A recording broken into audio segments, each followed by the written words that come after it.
Next question is, we die and age because of sin. So this is a very religious perspective here. Now, what are you talking about? Can you undo what God has allowed? No, but there is one good thing. Jesus gives us eternal life. So I would say to this person, remain agnostic. Like, don't be so sure of yourself. You're kind of sounding a little bit arrogant to claim that Jesus gives eternal life and all this sort of thing. You sound very sure of yourself, as if this was a fact, as if you knew this sort of thing. But a rational mind will say this is a hypothetical possibility. Certainly, Jesus might give people eternal life, but you can't say that for sure. It's a hypothesis at the end of the day. And so, because it's a hypothesis, you'd want to have a backup plan. Like, the backup plan should be not dying. Just not dying physically. You want to live forever physically, because what if there's no afterlife? This person obviously seems to think there's some kind of afterlife. And what if that's not true? So the person says, we die and age because of sin.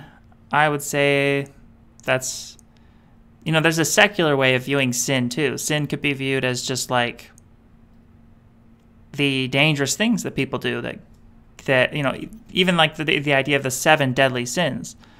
All of those sins, even applied in a secular way, all those 7 deadly sins literally do kill people.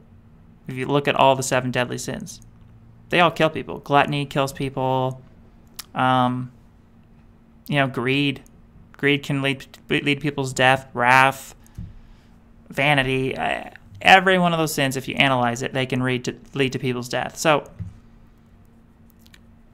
it's don't sin, or in the secular sense, just don't do bad things.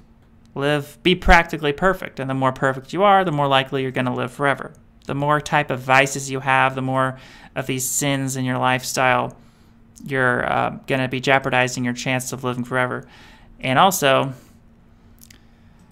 this person talks about God, and you can't undo what God has allowed. So they're kind of suggesting that maybe God has allowed people to die, and that's kind of part of God's plan, and all of that is hypothetically true.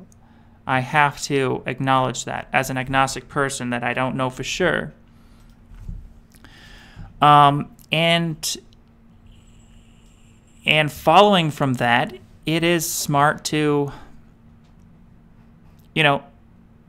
be not sin, be good, be as best you can, just in case there was a God that judges people, and the God is the ultimate arbiter and decider of who gets to live forever and stuff. It would make sense, obviously, to be as best of a person as you possibly can, right? Just in case, because you don't know. That's the agnostic position. That's the smart position. If you really wanted to live forever, you would in a way, you try to obey the rules, the hypothetical rules of a hypothetical God that nobody knows exists, but that could exist, and kind of just better safe than sorry.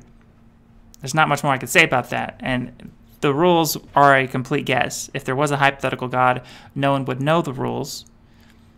And you just kind of have to guess for yourself what they might be and live according to those rules just in case. And that makes sense too. So may this person live forever.